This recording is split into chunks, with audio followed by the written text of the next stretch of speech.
하나님께 헌신하는 것, 하나님께 삶을 내어드리는 것, 이것은 마치 이렇게 깝깝하고 어디에 묶여 있고 눌려 있고 제한적이고 이런 삶이 아니라 하나님께 헌신은 진정한 기쁨이요 즐거움이요 익사이팅한 흥분되고 정말 힘찬 삶인 줄 믿습니다. 하나님께 삶을 드리고 또 내어드리고 그렇게 해보십시오. 그러면 진정한 자유한 삶을 알게 될 것입니다. 할렐루야. 오늘은 2019년 10월 30일 수요일입니다. 오늘 우리에게 주시는 말씀은 레위기 27장 14절부터 25절입니다. 오늘 새벽 기도 때 이 말씀을 설교해서 녹화했는데 녹화하다가 중간에 좀 멈춰서 다시 집에 와서 오늘 말씀을 잠깐 나누도록 하겠습니다. 어제는 사람이 서원했을 때 선한 각 나이대 성별에 관한 값을 얘기했고 가난한 자들은 형편대로 할 수 있고 또 동물로도 헌물 드릴 수 있다 이런 내용을 어제 나누었습니다.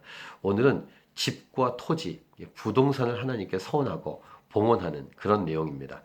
14, 15절은 집에 관한 것입니다. 집을 이렇게 헌신했는데 어제도 그런 말씀이 있었고 오늘 토지도 그런 말씀이 있는데요. 물은다라고 하죠. 다시 헌신한 그 헌물을 되찾아올 수 있다. 그때 5분의 1을 더해서 되찾아와야 된다. 이런 어제와 오늘 계속 이어지는 말씀을 통해 두 가지를 정리할 수 있는데 헌신은 자발적이어야 한다는 것이죠. 그래서 봉헌했는데 다시 되찾고 싶으면 되찾아 가게 하십니다. 근데 5분의 1이라는 대가 지불을 더 해야 되는 것이죠. 어쨌든 헌신은 자발적이어야 한다. 두 번째, 하나님은 어떤 분이신가? 하나님은 자발적인 헌신을 원하십니다. 고린도 후서 9장 7절입니다. 각각 그 마음에 정한 대로 할 것이요. 인색함으로나 억지로 하지 말지니 하나님은 즐겨내는 자를 사랑하시느니라. 하나님은 그렇게 스스로 결정하고 하나님께 즐겨 자원해서 내는 것을 사랑하십니다. 좋아하십니다. 이 두 가지를 우린 정리해 볼 수 있고요. 이제 땅을 하나님께 헌물하는 이 부분인데 땅을 헌물하는 부분도 같은 맥락입니다만 이제 땅 같은 경우는 희년이 됐을 때 원주인에게 돌아가는 이제 그런 이 법이 우리 앞에서 묵상한 내용이 있었죠. 그거와 연결해서 생각해 볼 때 좀 특별한 게 있습니다. 밭을 성별해서 드린 자가 그것을 되찾아 오려고 물으려면 마찬가지로 5분의 1을 더하는데 이런 경우 되찾아 오진 않는데 타인에게 팔은 경우 이런 경우가 있는지 참 신기했습니다만 그런 경우는 다시 되찾아올 수 없다는 것입니다. 타인에게 팔았을 경우에 희년이 됐을 때 그 밭이 돌아오게 되는 그 해에 희년이 됐을 때 이것은 여호와께 바쳐진 성물로 영원히 하나님께 드린 땅이 된다라는 것입니다. 두 번째, 다른 사람에게 그 땅을 샀을 경우에 자기 기업은 아니지만 그것을 하나님께 드릴 때는 거기에 합당한 돈을 계산해서 돈으로 드려라 이런 내용이 22절부터 있더라고요. 이런 내용의 핵심은 뭐냐면은 모든 토지는 내 것이다 이렇게 하나님 말씀하셨는데 모든 그 땅의 원주인은 각 지파에게 나눠준 주인이 있지만 궁극적인 하나님이 궁극적인 주인은 하나님이시다 이런 메시지와 함께 희년의 원래의 그 지파 가문의 기업의 땅으로 돌아간다는 이런 내용이 포함된 내용입니다. 이런 토지에 관한 내용을 생각할 때 성경에 나오는 우리는 두 가지 사건 그리고 지금 서원에 관한 메시지 레위기 20장을 묵상할 때 이 성경에 나오는 이 사건 두 가지를 생각해 볼 수 있습니다. 첫 번째는 구약의 열왕기 상에 나오는 나봇의 포도원을 빼앗았던 아합 왕 이야기입니다. 아합 왕이 자기 왕궁 옆에 있는 나봇의 포도원이 갖고 싶습니다.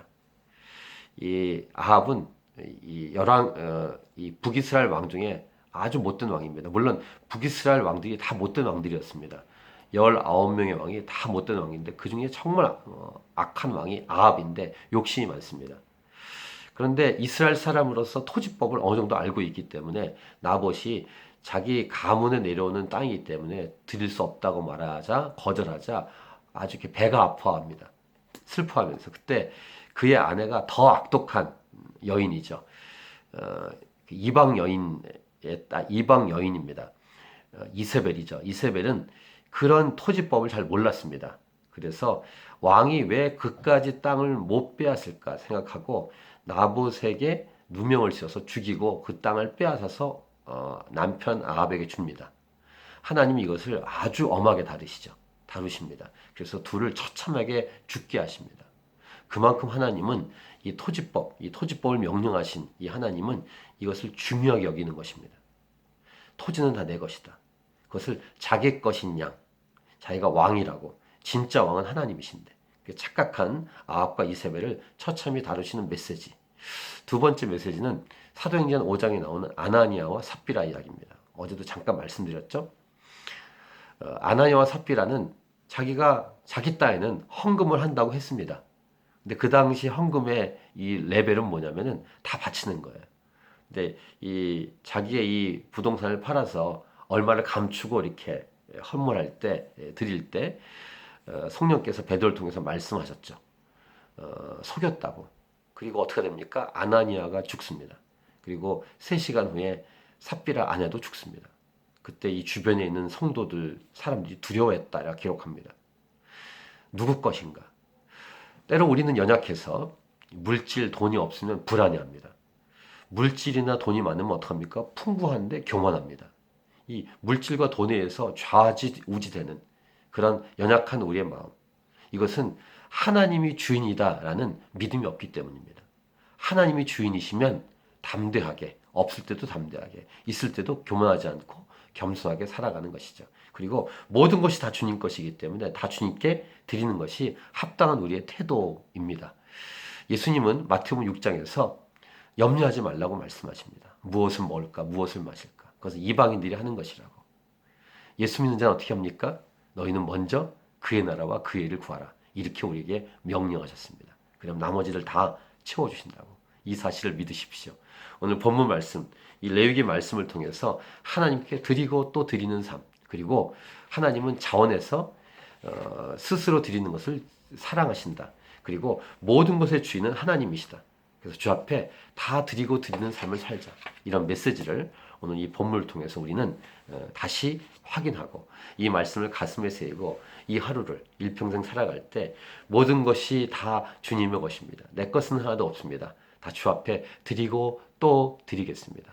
이렇게 즐거이 드리면서 하나님과 동역하고 동행하는 그런 신나고 정말로 익사이팅하고 파워 있는 삶을 살아가는 저와 여러분이 될 수 있길 바랍니다. 할렐루야, 파이팅! 요즘 좀 부족한 것들, 돈에 대한 부분, 건강에 대한 부분 여러 가지 염려가 있죠. 그 염려를 다 내려놓는 그런 믿음의 생각과 행보를 할 수 있는 저와 여러분이 될 수 있길 바랍니다. 아멘. 파이팅!